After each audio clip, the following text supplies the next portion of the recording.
Night ಅಡುಗೆ ಮಾಡಬೇಕಲ್ಲ, ಡಿನ್ನರ್ಗೆ ಮಾಡ್ತಾಯಿದ್ದೀನಿ. ಬಾಣಲಿ ಇಟ್ಟಿದ್ದೀನಿ. ಬಾಣಲಿಯಲ್ಲಿ ಸ್ವಲ್ಪ ಆಯಿಲ್ ಹಾಕಿದ್ದೀನಿ. ಆಯಿಲ್ ಕಾಯಕ್ಕೆ ಇಟ್ಟಿದ್ದೀನಿ. ಆಯಿಲ್ ಕಾದ್ಮೇಲೆ ಒಂದು ಅರ್ಧ ಈರುಳ್ಳಿ, 1/2 kg ಚಿಕನ್ ತೊಗೊಂಡಿದ್ದೀನಿ. 1/2 kg ಚಿಕನ್ಗೆ 2 ಟೊಮೊಟೊ, ಸ್ವಲ್ಪ ಕರಿಬೇವು, ಒಂದು ಹಾಫ್ ಈರುಳ್ಳಿ ಹಾಕಿದ್ದೀನಿ ನೋಡಿ. ಅರ್ಧ ಈರುಳ್ಳಿ ಹಾಕಿದ್ದೀನಿ. ಇದು ತಿನ್ನಲಿಕ್ಕೆ ನೆಚ್ಕೊಳ್ಳೋಕ್ಕೆ. ನೀವು ತಿಂತಿರೋಲ್ಲ, ನಾವು ಹಸಿ ಈರುಳ್ಳಿ ಚಿಕನ್ ಮಟನ್ ಒಳಗೆ ತಿಂತೀವಿ ಅಷ್ಟೇ. ಇದು ಸ್ವಲ್ಪ ರೋಸ್ಟ್ ಆಗಬೇಕು. ಇದು ರೋಸ್ಟ್ ಮಾಡಿದ್ಮೇಲೆ ರೋಸ್ಟ್ ಆದಮೇಲೆ ಚೆನ್ನಾಗಿ ಬಾಡಿಸಿ ಆಮೇಲೆ ಚಿಕನ್ ಹಾಕಿ ಚಿಕನ್ನು ಚೆನ್ನಾಗಿ ಆಯಿಲಲ್ಲಿ ಫ್ರೈ ಮಾಡ್ಕೊಳ್ಬೇಕು. ನೀರೆಲ್ಲ ಹೋಗೋ ತನಕ ಅದು ಫ್ರೈ ಮಾಡಬೇಕು, ಬಾಡಿಸ್ಬೇಕು. ಸ್ವಲ್ಪ ಹೊತ್ತು ಮುಚ್ಚಿ ಇಟ್ಬಿಡ್ಬೇಕು, ಉಪ್ಪು ಅರಿಶಿನ ಹಾಕಿ. ಈಗ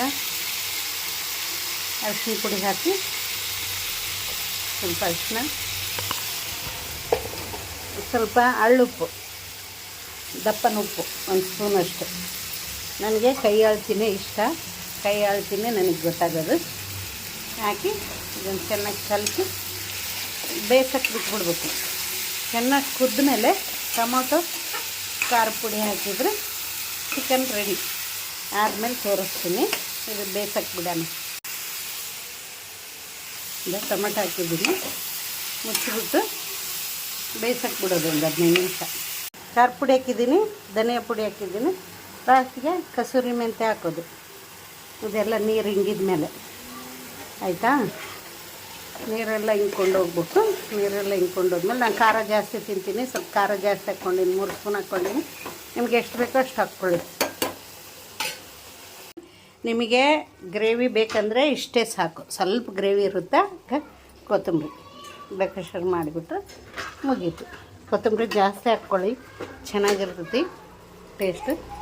ಆಯಿತು, ಕೊತ್ತಂಬರಿ ಹಾಕಿ ಇಲ್ಲಿ ನೋಡಿ ಡ್ರೈ ರೋಸ್ಟ್ ಆಗಿದೆ. ರೊಟ್ಟಿ ಒಳಗೆ ತಿನ್ನಲಿಕ್ಕೆ ಚೆನ್ನಾಗಿರುತ್ತೆ. ಏನು ಇಷ್ಟೇ ನೋಡ್ರಿ. ನನ್ನ ಖಾರ ಉಪ್ಪು ಇದೇ ಮಸಾಲೆ ಒಂದು ಸಲ ಮಾಡ್ಕೊಂಡು ತಿಂದು ನೋಡಿ. ಆಂಟಿ ಮತ್ತೆ ಬೇಕು ಇಂಥದ್ದೇ ಹೇಳ್ರಿ, ಮಾಡ್ಕೊತೀವಿ ಅನ್ಬೇಕು ನೀವು. ಆ ಥರ ಟೇಸ್ಟಿ ಇರ್ತದೆ. ಏನಂದರೆ ತುಂಬ ಚೆನ್ನಾಗಿರುತ್ತೆ, ತುಂಬ ಟೇಸ್ಟ್ ಇರುತ್ತೆ. ಸ್ವಲ್ಪ ನಾನು ಖಾರ ಜಾಸ್ತಿ ಹಾಕ್ಕೊತೀನಿ ಆಯಿತಾ. ನೋಡಿ ಹಿಂಗಿದೆ. ಇದು ಇಲ್ಲ, ಏನು ಗ್ರೇವಿ ಇಲ್ಲ, ಅದೇ ಆಯಿತಾ. ಇದೇ ಆಯಿಲು ಖಾರ ಇಷ್ಟೇ ನೋಡ್ರಿ. ಆಯ್ತು, ಇದರೊಳಗೆ ರೊಟ್ಟಿ ಮಾಡ್ತೀನಿ.